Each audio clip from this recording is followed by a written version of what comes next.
Maravilha, são 8h55. Vamos fazer o que a gente veio aqui para fazer hoje. Vamos conversar com o Roberto Requião, que está com a candidatura colocada aí para o governo do Paraná. Vamos ouvir as ideias dele para o Estado e, claro, para a política nacional também. Aí, para conversar com o Requião, a gente recebe o Tássio Denker, que vai entrar aqui agora. Tássio é um dos nossos juristas favoritos, tem um canal aqui no YouTube, roteiriza aqui com a gente também. Tássio, está ouvindo a gente? Como é que tá? Oi, boa noite, tô ouvindo muito bem. Boa noite, Ana, boa noite, Álvaro, boa noite, pessoal do chat. Uma honra imensa estar aí com vocês hoje nesse Imagina, bate-papo. obrigado Boa por noite, tudo, Tássio. Tássio. Que bom te ver. Obrigado. Vou seguir aqui agora para colocar a imagem também do nosso governador aqui, Roberto Requião. Cadê ele? Cadê ele? Tá lá, tá Opa, lá. chegou. Roberto Requião, muito obrigado por estar conosco, viu? Prazer enorme bater um papo com vocês. É o que me falta, comunicação, né? O nosso rato botou 161 milhões no orçamento de propaganda e eu tenho uma dificuldade danada para atingir as rádios e as televisões. As televisões nem se fala, né? Há mais de 10 anos que eu não dou uma entrevista no Paraná. Eu não os tratei como queriam, né? Lembra do governo? Eles queriam 2,5 bilhões de verbas. E disseram, se o Requião não fizer isso, nós vamos bater nele de manhã, de tarde e de noite. Eu tirei do orçamento e passei a me comunicar pela Educativa. pela rádio educativa e fazendo licitação, quando era necessário, num assunto público, com as rádios do Paraná. Elas faziam um pool. Elas podiam apresentar uma capacidade de alcance com a soma das suas capacidades. Foi um troço bacana. Democratizei. Para o pessoal do resto do Brasil que não conhece, a relação do Roberto Requião com a imprensa, que eu chamo imprensa local, viu, governador? Sempre foi um pouco conturbada, mas ele teve um tipo de gestão única aí nesse sentido, né? Escolheu fortalecer a TV educativa, chegou a fazer parceria, eu acho que com a Telesur, estou enganado, governador? Sim, né? Fizemos uma parceria para colocar uma ideia que não fosse uma ideia da geopolítica norte-americana em discussão no Brasil.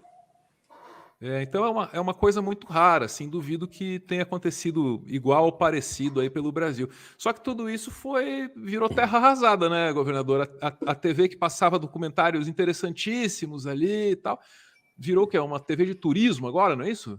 Virou uma, eu não sei que eu nunca mais liguei esse negócio. Não tem sentido algum. Eu liguei uma vez ali, fiquei decepcionado, assim, também deixei passar, mas era uma coisa que empolgava a gente, sabe? Era uma coisa que empolgava a gente. Governador, vou abrir aqui para a Ana. Eu acho que ela quer ouvir o senhor aí sobre a polarização nacional, alguma coisa aí nesse sentido. É isso, Ana? Vamos lá. Ana, você manda. Governador, muito obrigada pela sua presença. É um prazer recebê-lo aqui no canal e poder conversar um pouquinho a respeito, né, do Brasil e do Paraná também. Eu queria começar falando de um tema que a gente estava discutindo agora há pouco e que tem sido recorrente nos últimos tempos, obviamente, e nos últimos dias de uma forma muito cruel, que é o tema da polarização, entre aspas, né? A gente tem visto muito, especialmente na mídia hegemônica, um discurso que põe a culpa da violência, em especial, em que o Brasil está mergulhado, né? A gente viu aí o assassinato do Marcelo esses últimos dias, enfim, põe a culpa dessa violência toda numa entidade imaterial. A culpa é da polarização, que é uma forma, né, de isentar de alguns aspectos, né, o bolsonarismo pela responsabilidade, mas também tentar promover aí terceiras, quartas, quintas, 20º vias. Tem como a gente lidar com essa imagem de uma polarização imaterial aí, né, e acima de tudo que não é um agente político, né, específico, como que a gente escapa dessa estratégia de linguagem aí? Na verdade, Ana, a polarização no Brasil foi provocada pela Rede Globo e grandes televisões, né? Um partido de bandidos e corruptos, todos os políticos eram corruptos. A Globo batia em cima disso, ela louvava o Sérgio Moro de uma forma extraordinária. E, de uma forma geral, as eleições presidenciais do Brasil sempre ficaram com 2 candidatos, os outros desaparecem. Eu acho que o que existe hoje é uma decepção dos eleitores do Bolsonaro. Eu, por exemplo, não os chamo de bolsomínios nem de gado, porque eles tiveram uma esperança num governo diante daquela exposição da falcatrua da estrutura política. Mas há uma decepção brutal hoje em relação a isso. E o Lula, que foi injustiçado, que foi sacrificado naquela lava-jato totalmente manipulada do Moro e do Deltan, passou a ser o creditário da indignação popular. Eu, por exemplo, quando diz, não, nós temos que fugir do fascismo no Brasil, eu acho que isto é uma tentativa de diminuir a visão nacionalista e progressista da candidatura de oposição, que é a candidatura do Lula. Isso não existe no Brasil, na verdade.